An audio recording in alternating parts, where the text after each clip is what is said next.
Welcome to Hashknife Hangouts. I'm Calen. Joined with me again this week is Greg, Bert, and of course, always my father. We talk about some of the cattle market industry. We back up a few minutes from when we left off last week, and we kind of recap that, and then we continue on to Greg and Bert's expectations for branding 2022 at the very end. I kind of go over some of the expectations that they will be able to see the next day. And my dad also discusses some of that, but then they kind of give their 2 cents as to what they expect, what they're thinking might happen. And then we conclude it with there. And then we move on to the branding the next day. So with that, thanks for joining us. If you enjoy any of our content, find us at the links below in the comment section for the social media places you might find us: Twitter, Instagram, Facebook, Rumble. If you enjoy any of our stuff, please check us out there as well. But with that, let's get on with the show. Days. So we did a 60-day feeding process every morning, every night. And then we spent 2 hours driving and making sure she got a brand inspection and a beef checkoff saying, hey, she was sold and here's our dollar to promote other beef products. Essentially NCBA, the National Cattlemen's Beef Association, and then sent over there, unloaded into another person's facility, and then the next day she was fed and slaughtered, which she's now hanging up today, ready to be butchered probably in about a week. Yeah, depending on, and this is the beauty part. You talk about quality. You want to deal with quality people throughout your entire process and the control that we have. We don't have any control over the butcher and what they do, but we have control over which butcher we go to. Right. That is the control we have. And this particular butcher, he's a third generation butcher. And what is he doing? I say that he's part of agriculture. Yeah, 100%. Right. No question. He's not on the raising of it. And I think he still does some of his own hauling and stuff like that. But yeah, but he also, I mean, they raise a few for their own consumption, maybe for somebody else. But he's also providing a finished product of what we produce. So we have a product that he finishes that product for. I mean, if you were to look at jewelry, we provide the rough diamond. He's now cutting and finishing. Yeah. That's how I would look at it. And for a consumer. But when you send that to him, we send that to him specifically. There are some people I wouldn't send an animal to because of cleanliness is one, the care, and he will personally, every few days, he will test the meat. He will give it like a pinch test. He wants to feel it. And so that when it is ready, when it is from the time it's slaughtered, it starts to break down, right? You have enzymatic activity within the meat. That's what helps tenderize it. And it's basically a decay process. You really want to look at it. It's controlled. It's controlled. And exactly right. And that helps break that meat down, tenderizes it. And then he watches that. And when it's at the right time, he doesn't say, okay, in 10 days, we'll do this. He'll go, it'll be around 10 days or 2 weeks, or we'll see. We had one last year, went almost 3 weeks because it wasn't quite ready, but it was a lot leaner animal. It was one of those ones produced for more lean meat. And so he's testing it. And I got concerned and I called him and I said, hey, how are we looking on that process time? He goes, yeah, we're actually going to do it here in a couple of days. It's finally ready. It's taking a little time. This is a quality control. Yeah. That we have. That's the only control we have, is that we know what kind of product he does and prides himself in. So we've only got, and it's stressful for us because I have a customer that is buying this and they want to know when. They want to know when. They want to have good quality too, because you want them to be happy with your product. That's stressful. I mean, if you buy a $500 product from Amazon and it says it's going to be guaranteed delivered in 48 hours, do you expect it to be there in 48 hours and be intact? Like, that's kind of that type of thing. Right. You've got a stake. People might scoff at $30 product. Okay, it's whatever, it's fine. But I've got $500 down on this particular item. Now I have some skin in the game. Yeah, absolutely. Skin in the game, some investment into this particular thing. And some things are not predictable. When you look at swap from the cow side of this to our horse business, somebody will bring me a horse or schedule a training and say, hey, I need a horse trained in 2 years. Can you do it? Well, we have an opening. Okay. How long will it take you to train this horse is usually the question. And I'll say, as long as it takes. Yeah. It might take 30 days, Well, it 5 weeks. depends on the horse. It does. It may take 5 months. Depends on if it's your first horse. It'll take 7 months. There you go. But those are quality issues that I cannot guarantee, because I'm like that butcher. Right. There is a more tight window for him, but for me, you got a live animal. I don't know, and I don't want to turn that loose until it is finished. Yeah. So that's stressful. That's also a customer issue. And we talked about Moses Woodson. For us, we use we have a herd of cattle. We have horses as a commodity. We are not necessarily sustaining for ourselves. We do to a point with our meat, Right. but we are producing for others. And then for like Moses, he doesn't produce for others. Mhm. He produces for himself, a whole entirely different type of stress. But the thing of it is we're worried about, are we going to make this work? Are we going to be able to survive? Yeah. He looks at it and goes, oh, am I going to be able to make this work? Am I going to be able to survive? It's the same The same thing question. from completely different Right. perspectives and angles and roads to get there. Yeah. So it's very, very Yeah. interesting. And the responsibilities are still the same. Yeah. He's got a responsibility to his family, Family, yes. but you have a responsibility To our family. to your family Yeah. and to these other Right. families that depend on it. Now, you said something briefly about, it's going to be $30, Right. whatever. That's something else that we have to acknowledge, that this may not, it should be for everybody, but it may not be for everybody, Mhm. because yes, there are people that would love to be able to afford it and cannot. There's also people that can afford it and choose not to buy it. Right. Mhm. So you've got different segments there of the population of consumers, Right. and there's no way that you'll ever have them all. Oh, no.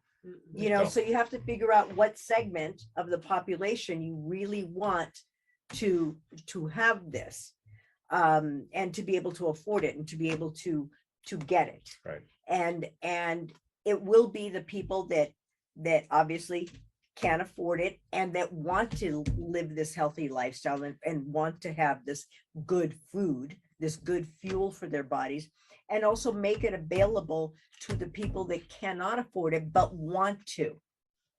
Yeah. But that other segment that, I could afford it, but I just choose to eat crap all day. Right. I'm not going to change your mind. I mean, I That's can true. at some point, and unfortunately that only happens when you get older and you're getting close to making, reservations. Then all of a sudden, I want to be healthy and all of that. Wait a minute, that should have started back way back Well, when. that just comes back to education, and then Yes. the quality control. So for example, Dad said we don't do hormones. At one point or another in our past, we did try to use hormones because we were looking to maximize profit, right? Mhm. We introduced hormones into our herd to try and get more meat production, to build up muscle, to get weight on their body so that we could make more money, because that's how they buy, is based off of the weight. Based off the weight. It didn't turn out to be as profitable as we thought. Plus, we also found out it's really not that great for you anyway. Like, Well- there's no real benefit. It's not going to hurt you necessarily that much, but it's no benefit either. And But so see, we're like, at you the know, time might as when well we go with the most natural process. But see, anyway. this was not even a discussion at that time in the mid 70s. Right. Oh yeah. That's We 50 were years when they ago. first started introducing pelletized GMOs. hormone type of supplements. It was all about weight gain. Nobody even thought about it. Right. Is there any contraindication Yeah. to doing these hormones? Well, no, nobody ever thought to ask. No, we just put more weight on them. That's a good thing. But for us, it just didn't seem to make sense or be a good return on your investment. So he's like, okay, that's not working for us, because we had decent mineral, we had good grass, we had all these things that just didn't seem to really work for it. So we went, yeah, we're just not doing that. And then as you become more and more aware of, are these hormones really something we ought to be doing? And And you know the what? I'm not going to studies come judge out, that. and- I'm not going to and, judge that you at know, all. education comes out and studies come out and reports and research, you know, things evolve Right. and Yeah. you're now getting more information. I mean, remember smoking. I mean, for heaven's Right. sakes, smoking was good for you Right. That's right. back in the day. Right. But I mean, So, even you know. hormones though, we looked at today, two bulls, or well, a steer and a virgin bull who will be butchered, and we saw the difference in muscling and Right, the right. growth. Those are hormones, but those are also natural Natural hormones. hormones, One that But has no yeah. testicles and one that does, that has created used his own body's hormones to create the muscling and the mass that he has Yeah. now. Mhm. But you see that all over, and you know when you see these added, you know, as you're younger, most younger people, especially in our day when we were younger, we didn't think about that crap. No. But as we get older and things happen to us physically, you know, heart attacks, strokes, you know, whatever. So now you really got to focus on your diet. So now it's like okay, what's happening with these hormones? And then you see what's happening with these hormones with the kids. You know, kids never used to be this big or never, Right. you know, so things have changed with those hormones and a lot of things are happening with these additives. So it's like you now you want to get away from that and go more natural. Mhm. Right. You know, I and mean, read the label. There's stuff there that you couldn't even pronounce. You can't pronounce it. Yeah. but That's true. you know, A lot of it. and again, I contribute a lot of this when I travel to Europe.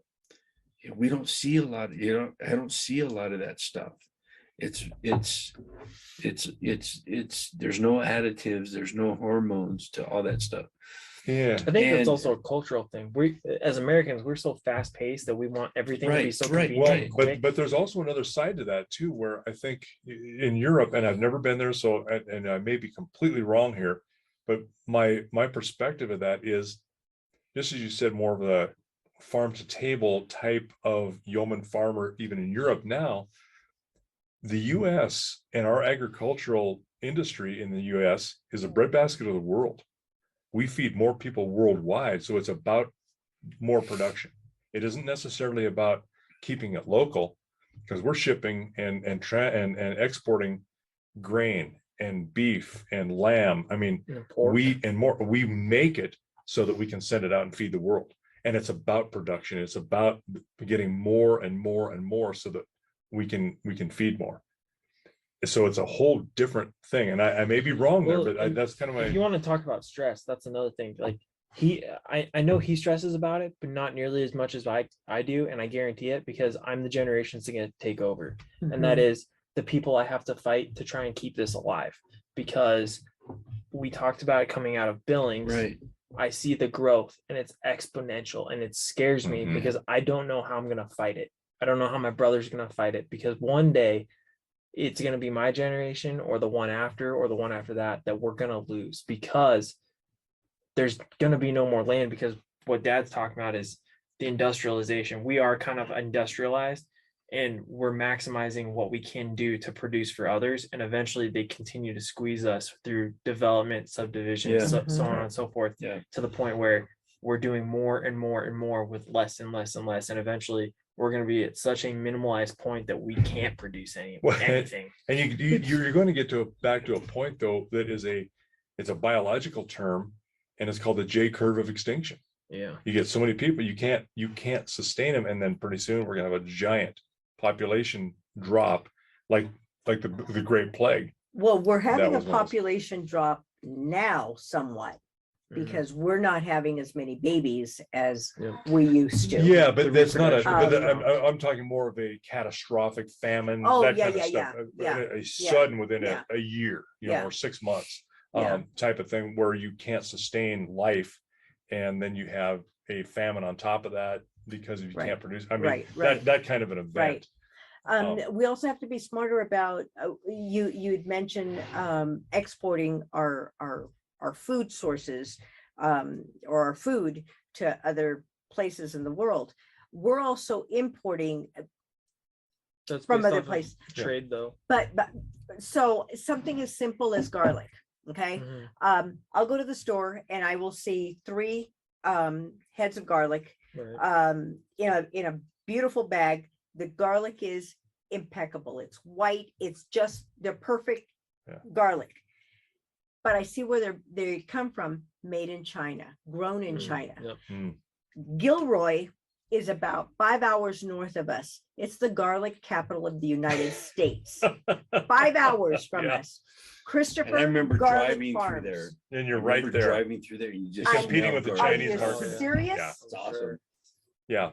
So I can get the 3 cloves of garlic made in China or grown in China and imported from China for about $1.50. 3 cloves like that from Gilroy, 5 hours away, are about 2 something, and they're not as perfect. They're not as Mm. pretty. Why? I don't know what's going on with it. I mean, it just on face value, and it just happens to be China. It could have been any place Right. else, Right. but still, Take that principle and apply it to beef. there you go. Mhm. There you go. That's or Yeah. from China. Not getting so much from China, but Brazil. Yeah, Not yet. This is Yeah. hot. Brazil. Yeah. Yeah. Yeah. Now they're famous in Brazil for 93. Argentina. I believe Argentine it is. beef. Argentina Argentine makes beef. some good beef too. That's Yeah. smoother. That's But 40. yeah, there are some Yeah. 40%. great differences between Mexican beef. There's a reason why Longhorns aren't really known for being Mm. a butcher. or anything. Well, yeah, it's where they were raised because of the Yeah. conditions, you know. What environmental happened conditions. to the was it the American Beef Council, the one that had the commercial beef? It's what's for dinner. Oh, let me help you with that. Beef is what's for dinner. That guy. Okay, your voice. So Okay, it now is- lip sync this. Beef is what's for Mm. dinner. So they are resurrecting that, but it's less on TVs and radio because most people stream now, right? Yeah. So there's no reason to. What you will see it though is you'll see it on billboards. You'll Yeah. see eat beef, it's what's for dinner, or I've seen it in Kentucky, I've seen it in Wyoming, the Dakotas. You'll say you are in beef country, eat Mhm. beef. That's kind of their thing. So they've now changed from eat beef, it's what's for dinner, to you are in beef country.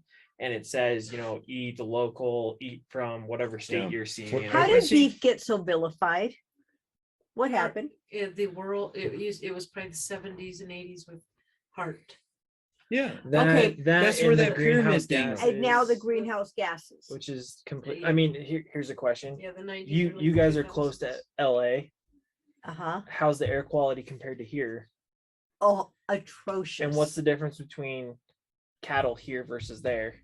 We don't have any. Those cattle That's my are point. farting all over the place and sending it to So California. here's where So I get, there's a here's where I pipeline. get frustrated though is There you go. I always say people those who always say we are the villains because we have cattle and they produce these horrible greenhouse gases. Like, okay, how about that car that you drive to work every day Right. for 4 hours? The because you're electric stuck one, in the traffic? the coal-fired electric car. It doesn't matter though, because the point is, they're still emitting gases Right. and poisons. And But stuff. I was gonna say something earlier is in California, like around where we live, in probably 20 minutes from us, it used to be a lot of dairy farms. Mm. There was cows everywhere. Mhm. They're gone. They're gone. They're gone. just Ontario- like those fields we were telling you Range yesterday. Rhino. Ontario Gone. Airport, Yep. those were all cow farms. Yep. Yeah. And out in this area, they're all gone. The yeoman farmer you said earlier was how much of the population of the U.S. was a yeoman farmer, If I remember right, it's around 70 to 80%. I can Google it real and what quick. is it? Do you know what it is for farmers and ranchers? How much of the population is now?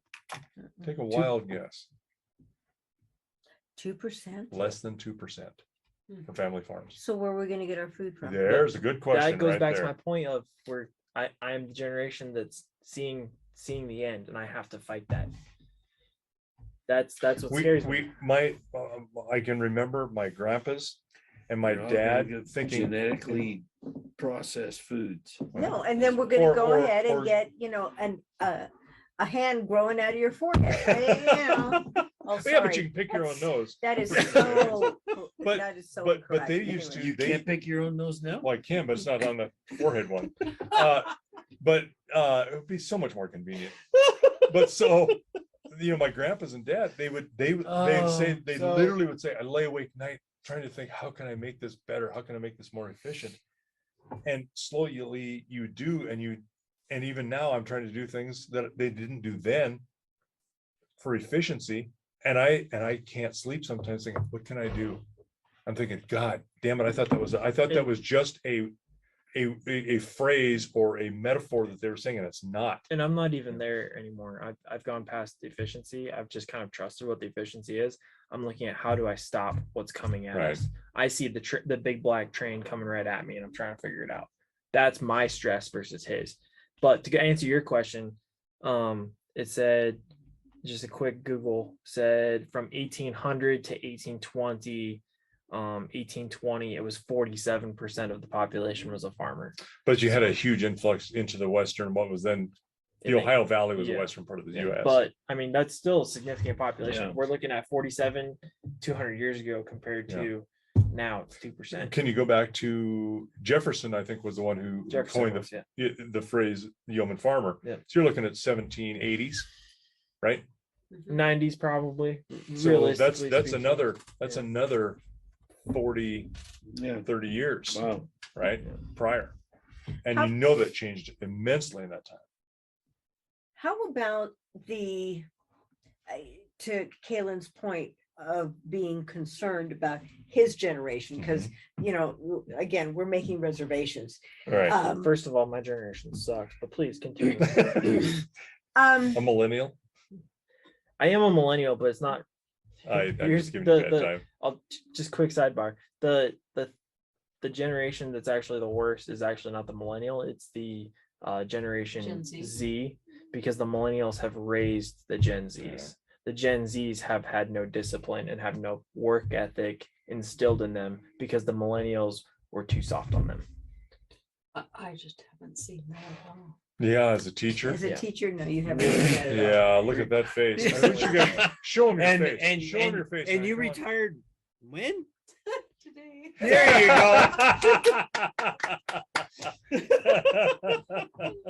Uh, What about that famous 80-20 rule? 80% of your business comes from 20% of your customers.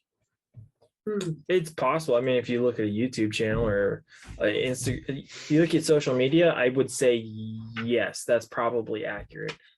I don't know enough as a business to be able to tell you. Now, I could say, looking at the horse business we've had a lot of repeat customers. yeah, Which which is unusual in a horse business. it is, but it's because we have a family foundation and a personal tie to people that they go, hey, I want to come back to you. And a lot of those clients have turned out to be good friends. Yeah, Which is funny. And one of them is a business partner on the western part of the state in Dunrogan Ranch.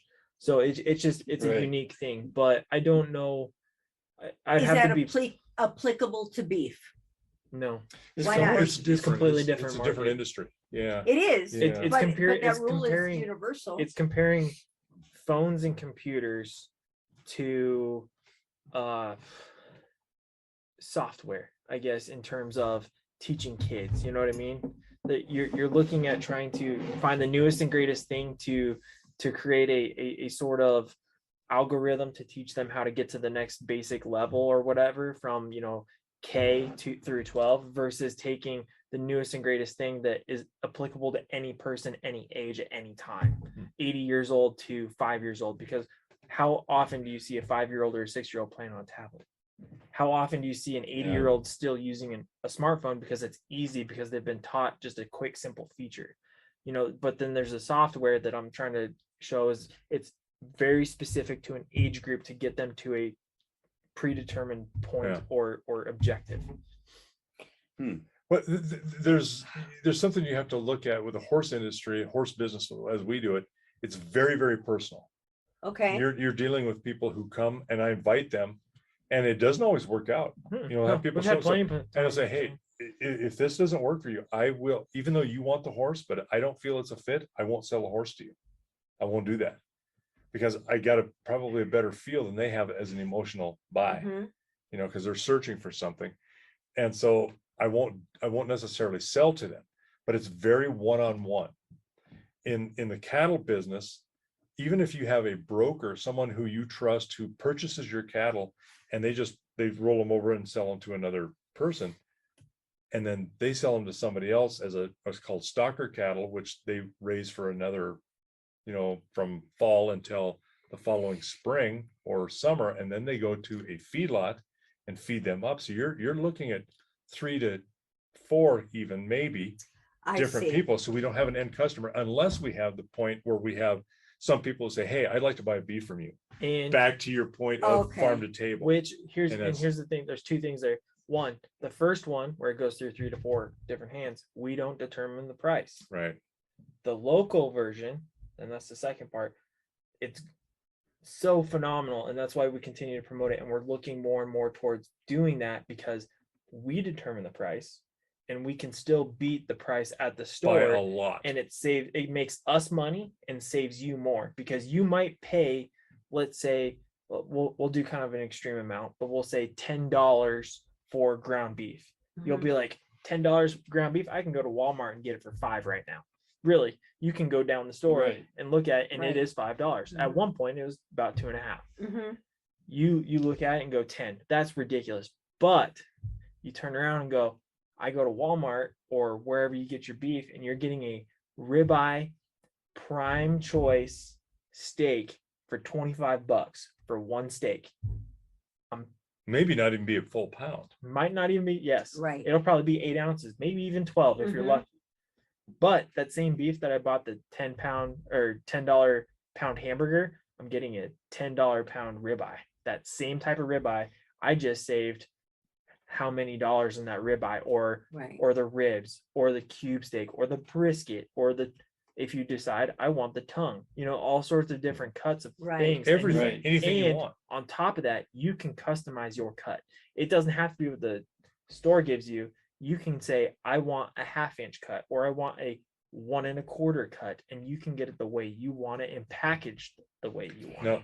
Yeah. And maybe that's your next Well, see, and that's one of the, avenue is Well, your farm to table. and I think that's That's where what, we're as you headed. guys say, there's more interest there, and I think more people are beginning to Yes. discover Yeah. that. So that, I Yes. think that's a very good thing. and that's where one of my questions were, I was gonna probably ask you this offline, but we're here now, so,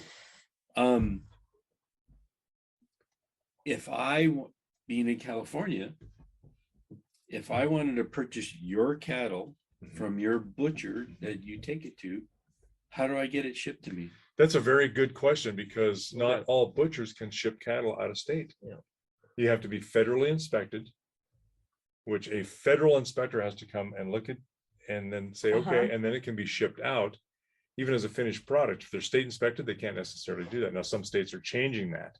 They're relaxing some because of COVID. One of the good things that comes out of COVID is more of, it's where can people get their food? Right, So they're right. making it in some cases a little easier. It's very difficult. The other part of that is the shipping to get it to you, right? Can be tough. I mean, the best thing to do is, you're just going to spend several $100s to ship that, several $100s to ship if you get it federally inspected, and it's got to be delivered to you, and then you got to have a place to store it. Now, we wouldn't buy an entire cow. There's only 2 of us. Right. But in Seattle, for instance, we can go to the fish market there. We can buy fish and they will put it in a cooler, do what they need to do, FedEx it, we get it the next day. Yeah.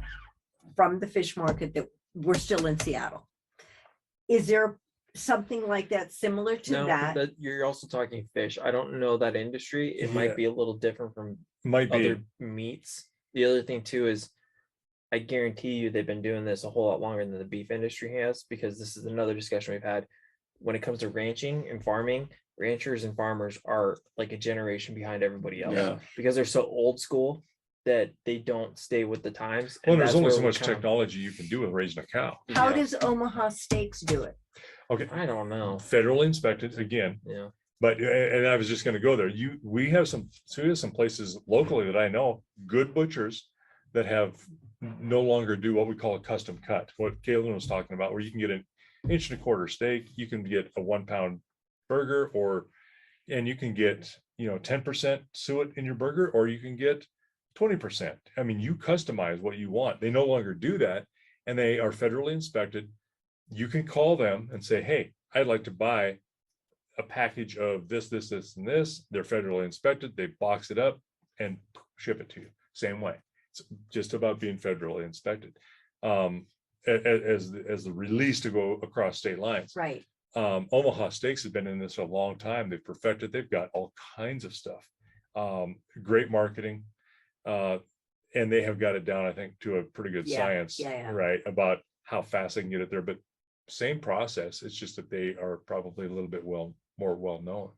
So you can do this through places that, like we used as butchers, who no longer custom cut, but they are moving into that market because it's more profitable. But like the state of Montana has passed legislation. We're starting to get co-ops to fight meat packers and create our own packing industry within the state to then supply the state. And then they will probably choose 2 or 3 strategically placed, federally inspected plants to be able to then push out, Fill of that the state. demand. And then that will hopefully bring prices up for cattle producers like us within the state, and then help get beef to lower in the rest of the United States. Mhm. So start with things like Montana. Okay, we got our state taken care of. Then we'll try and push to Idaho and Washington and the Dakotas and Wyoming. Those are our neighboring states. Then let's see if we can go a little further. Let's go California, Oregon, Utah, Nevada. Let's see if we can get to Kansas, Nebraska, Colorado, start kind of branching out. And then from there, if they're smart, that's probably what they'll do. Now, one of the things that you got to understand, there's different ways in which you can purchase an animal. You can purchase them live weight, which is, you run them across the scale and it's a little bit less, but you're paying for all the entrails, the head, the hide, the legs, all of the stuff that you wouldn't necessarily use anyway. Right. Or you can do the way we typically do it is carcass weight, or what's called rail weight. What that animal has got been slaughtered, and the entrails removed, the hide, head, all of the legs, all the stuff that is not going to be necessarily butchered. With it, so you got some ribs in there, that kind of stuff that's still part of it. That hangs on a rail, they weigh it. And so typically we're in that on a rail weight somewhere in that 650, 700 pound range. We tend to like to do it a little less. Not mature, so you're not paying for so much bone. And when rail weight's normally 60%. So yeah, of the live weight. We're looking around 1,100 pounds, probably live weight. Yeah, somewhere in there. So yeah, 11 to 1,200. It depends on the animal and the age and how many months, that kind of stuff. What would you think a good price would be overall for a animal to be on a rail weight? God, I've got no idea, because we have bought beef tenderloin at $25 a pound Right. There's for my point. medallions. Yes. And we've also bought ground beef that is 80% Which is very fatty, fat. Yeah. Well, or 80% lean. lean, Yeah. Yep. for, oh my God. Almost $5 a pound. That's ground turkey. This is about $7 a pound. Okay. 7 to 8, So let me give you some perspective here on what we're doing, and I think we're trying to do this at a the same as we do our horses. We try to provide a product that is quality, but not at a Mercedes type price, right? So what right now, this animal that just went in for butcher a couple days ago is being sold to the customer, and I am paying for the processing. This is, you get this animal cut, wrapped, and processed, and and because it's close, I'll just go pick it up for them and deliver it. For the carcass weight, $3.99 a pound. So you're talking about somewhere around a 700 Wow. pound 700-pound And animal. again, you get ground beef, you get steaks, you And get and you ribs, can and get you can whatever want. customize that. Everything. Mhm. Gosh, But when you look at this, I'm paying the processing for that is around $600, somewhere in there. So I'm paying, I'm absorbing the cost of that, but and really the customer's buying that. So I'm not getting all of that as profit. So you got the butchers share that. I'm just paying him. And then the rest of that is us. So $3.99 a pound for hamburger is the same cost as, to Calen's point, $3.99 for ribeye. yeah, And this may not, it may Yeah. not grade to a Interesting. prime where, and I don't necessarily want to produce prime because that's a lot of fat in there. Yeah. It's very tender, but Mhm. I like to go for the choice, which is a little bit less fat, a little more lean, but still tender and still juicy. But you may not get a ribeye steak, but you can get $3.99 a pound for a prime rib. Right. yeah. If you don't want the steaks. Where else are you gonna find? Yeah. $3.99 So a it's, pound and for people Yeah. to wrap their head and the look on your face to wrap your head around, where can I get this? Yeah, I gotta buy a whole or half animal to do this. Yeah, It's I know, but economical. Still, it's economical. Yeah. It's But economical. see, but with the circles that we run in with our workout places or gyms and things that are trying to promote this, they're looking for that kind of stuff. Right. So I know I belonged to one gym in the past where they hooked up with a local farm and it's like, hey, we're gonna buy half a cow. You guys want in on it? Sure. So, people would put in their orders and it would come in and everybody would get a certain portion this trip. And then the next trip they get different portions Okay. of half or a full, depending on how many people went in. So I think there's a lot more of that going on. And there Now- are some applicable laws per state. For instance, we just sold this animal. And I had to ask him, are you gonna share this with somebody? Or are you wanting this to go to just yourselves? Or because there is a sticker on that says not for resale. Right. It goes just to that person Oh, and they got can't it. resale to somebody else. Right. Now I could say, they could have told me, no, this is gonna be for us and somebody else. And then I would give them a bill of sale for both parties, Oh, okay. right? So there's some laws Okay. that you have to adhere to because it's not federally inspected for, like you say, and then we could process an animal, have it in the freezer, federally inspected, and then when somebody calls and say, hey, can you send me 4 ribeyes? Boom, gone. Then you can be sold as retail. Now, Gotcha. to loop it all back around, Yes. it all starts with calving and then Yeah. therefore branding. Right. So with that, what are your expectations of branding tomorrow? What do you think is going to happen? What are you expecting to see, do, experience while you're here? I just see a lot going on tomorrow. Controlled chaos or uncontrolled chaos? It could be both. It's controlled. I mean, Yeah. yeah, I've never experienced it before and I'm looking forward to it. Do you know anything about brandings Nope. that make you okay? No, How would you brand? I'm the same. I think that and not having ever been here before for any of that, I am concerned, and that's a strong word, but still concerned with the amount of people that are going to be here, You and me. because both. you have a job to do. Right. Okay. Yeah. And also you have to be cognizant of the people here, that however well-intentioned that we are, and we have to be very conscious not to get in your way. Today was a perfect example of that. When you were working on that tractor, when you were moving the Oh tractor, yeah. you didn't have to tell me to get out of your way. I knew where you were going because I was watching you Yeah. and listening to you talk to him. I thought, or not. or There's a lot not, of hand signals. but yeah. but I knew to Communicating. get out of your way. I knew that you were going to go this way, so I didn't wait to be told. And not because I'm all that, but not everybody's going to do that. You're spot on, Bert, Yeah. because some people aren't aware enough to know to stay out of the way. Yes. Well, and we also Yes. have to, like, tomorrow, part of the reason why we decided who's going to do what is we're trying to manage personalities and abilities But again, without hurting But- feelings but- too much. But we also have a lot of people that are going to be here that have, like you Never guys, not experienced it. experienced it. Yeah. And so there's no expectations on their part. They just want to see. Yeah. And that's Yeah. part of what we want to do is we want to promote, this is what we do. This is what real life is. I This is how we do I it. do think it's interesting. We've been doing YouTube for about 18 months now, and we're suddenly starting to get people say, "Hey, can I come watch Right. XYZ?" And this is one of those Yeah. particular items. Yeah. So I'll tell you what we're gonna do, and then I'll kind of get your input from there.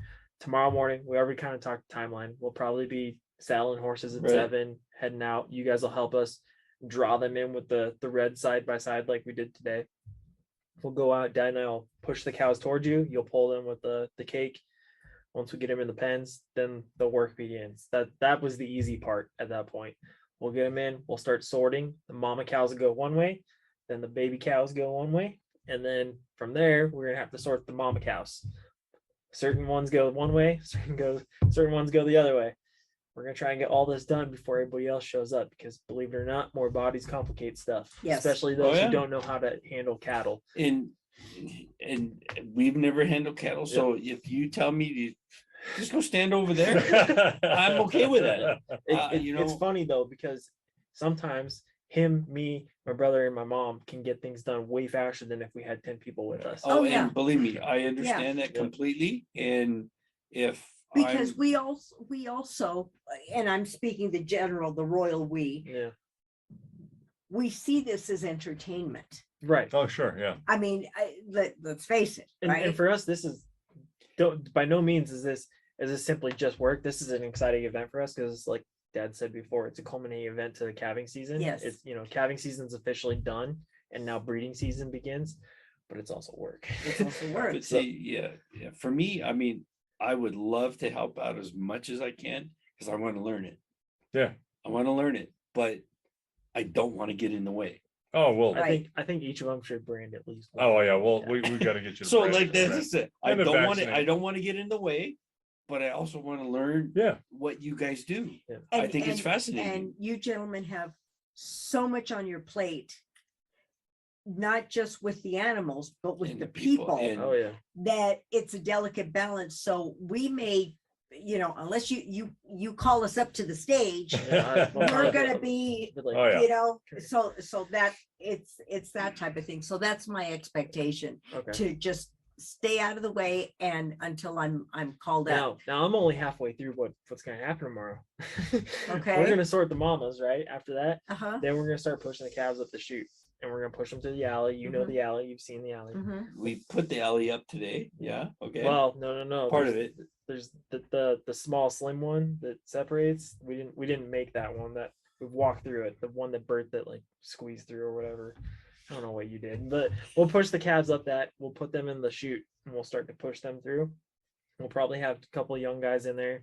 I may have to show them how to do it a couple of times because that's like my thing is I love going in the chute. We'll push them up, put them on the table, do the table thing that we did today. We put the table in place. Well, once we do that, they'll get released and the calves will go whichever way we tell them to. After that's all done and we've pushed all the calves through and everything like that, then we'll let them mother up and then we get to eat. And then that's mostly done. We'll get to eat and probably have a couple beers or so. And then once that's all complete and everybody's on their merry way, we'll go back out, let the cows into the pasture. And then in a couple of days, they go to breeding pasture. So it's a process. Yeah, It's going to yeah. take Yeah. all day Yeah. long. And that's But only you for know- 60 some calves. Imagine if you had a herd of 500, Yeah. 600, 700. It takes a couple 1,200 days. to 1,000, Yeah. Yeah. 2,000. Yeah. But Well- that's why you have good friends Yeah. and that help out. But that's how you lose good friends too. Yeah, I can see it. I can see it. Divorces. I Lisa's can see it. got a t-shirt that I got her for Christmas one year. And it says, "I will always love you, but I don't have to like you when we're working cattle." There you go. There you go. And that is There you a go. thing of That's people true. in agriculture with Yeah. working cattle spouses. But It's you funny. know, Yeah. I just I mean, yeah, it may be a novelty for us because we don't live this life. But I really appreciate it and I value it. And yeah, I just It, want to it, experience it. it's fun for us to be able to share it. Yeah. It really is. And it's changed over the years because it was just a job and yeah, you hoped you got enough people to help. But it's the importance of what we've just talked about tonight is getting people to understand Mhm. and getting to people to realize for us is like, it's great to share that because we have a lot of people here that have never seen this before. And so it's nice to be able to say, this is what it is real life. Yeah, You yeah. know, without sugarcoating it, but without at the same time, glamorizing it either, you know, Right. so there's that middle Right. road that's like, this is what it is. Now, I'll ask you a final question before we close this up. When do you think was the last time I was here for branding? The last time you were here, Mhm. know. 2019. I have no idea. 2016. Really? Mhm. This is the first time I've been home. He's been with his job of the military. He's Oh been my gone. goodness. This is a big deal for me because I Yeah. took leave. I've been trying to work it a couple of years and it hasn't worked out. And this is my first time. And now his That's brother awesome. was supposed to be here and he got called out to a fire. And he's been here, thank God, the last few years. And there's been a couple of those years he's like, okay, we're done. Sorry, I gotta go. Boom. Yep. Yeah. There's been a couple of years I've been here and I'll go, hey, sorry. It's all cleaned up. I gotta go teach a clinic and I jump in the airplane and take off. So I this mean- is as emotional for you as Yep. anything. There's 2 times at home you need to be branding and sending them to town. Shipping, yeah. I haven't been there to do either for 5 years. Wow. Yeah, Yeah. it's a tough deal. I can remember Yeah. being in college doing the same thing. It's like, oh, I gotta be there. And you can't. You Well, go this through is it. this is actually a testament to you as a worker on a ranch, but more importantly, your respect and your love for your parents. Mhm. I've got to say that because that's not, it's rare. It It's is rare. rare. It's rare. So yeah. And that's why we love you too. That's why we love you so much, because we reap the crumbs left behind, and we love it. Well, So I guess yeah. I guess we should probably close it out. Yep. And we appreciate everybody watching, sticking with us. And as always, we thank you till you're better paid.